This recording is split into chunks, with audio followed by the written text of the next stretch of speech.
आज दिनांक 11 जून. आजच्या प्रवचनाचा विषय सुखदुःख मनावर अवलंबून आहे.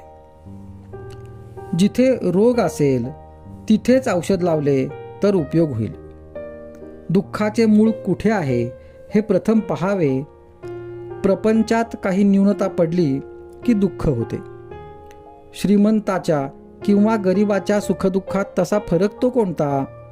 एखाद्याजवळ पैसा पुष्कळ आहे परंतु मूलबाळ नाही म्हणून तो दुःखी असतो, तर दुसऱ्याला संतती आहे पण पैसा नाही म्हणून तो कष्टी होतो. तिसऱ्याला संतती संपत्ती वगैरे सर्व आहे परंतु पोटदुखीच्या विकाराने तो बेजार आहे. एकंदरीत सुखदुःखे कोणालाही सुटली नाहीत.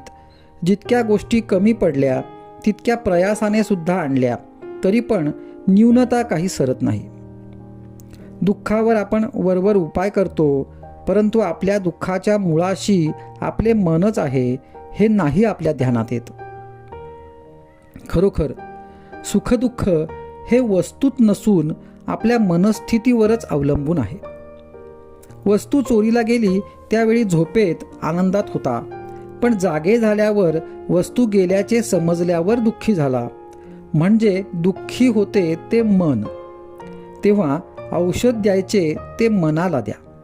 संतांनी मनाला शिकवण दिली. आजवर आम्ही विषय सुख सख्या मुलाप्रमाणे भोगले आणि परमार्थ सावत्र मुलासारखा केला. सावत्र आईप्रमाणे आम्ही मनाला शिकविले. ज्याचा सहवास झाला त्याप्रमाणे मनावर परिणाम होऊ लागले. विषयाचा सहवास गर्भापासून आपण ठेवतो म्हणून विषयापासून मिळणारा आनंद खरा असे मानू लागलो. ज्याचे बीज लावावे त्याची फळे खावी. आपण विषयाचे बी पेरतो आणि विषयाची फळे दुःखदायक आहेत म्हणून मग शोक करतो. याला काय करावे? व्यापारी दरवर्षी आढावा घेतात त्याप्रमाणे माझे विषय किती कमी झाले हे आपण पाहावे. जितकी प्रपंचाकरिता तळमळ करतो तितकी भगवंताकरिता करावी. प्रपंचातल्या अनुकूल परिस्थितीपेक्षा प्रतिकूल परिस्थिती हीच परमार्थाला जास्त उपकारक आहे. परमार्थ हा परिस्थितीवर, श्रीमंती गरिबीवर, रोगी निरोगीपणावर वगैरे कशावरही अवलंबून नाही. मनाची स्वस्थता, अंतःशुद्धता, आचरणाची पवित्रता यावर तो अवलंबून आहे.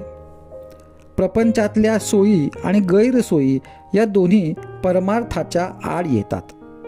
आपण रस्त्यातून चाललो असताना एखादे अत्तराचे दुकान पाहून थांबलो काय किंवा मिरच्यांचे दुकान पाहून थांबलो काय? रस्ता चालण्याच्या दृष्टीने दोन्ही घातकच ठरतात. प्रपंच मुळात चांगलाही नाही आणि वाईटही नाही. आपण आपली आसक्ती त्यात कालवतो म्हणून आपल्याला तो सुखदुःख देतो. ही आसक्ती काढणे याचेच नाव परमार्थ होय. आजचा सुविचार. त्याच गोष्टी आसक्ती सोडून करणे याचे नाव परमार्थ.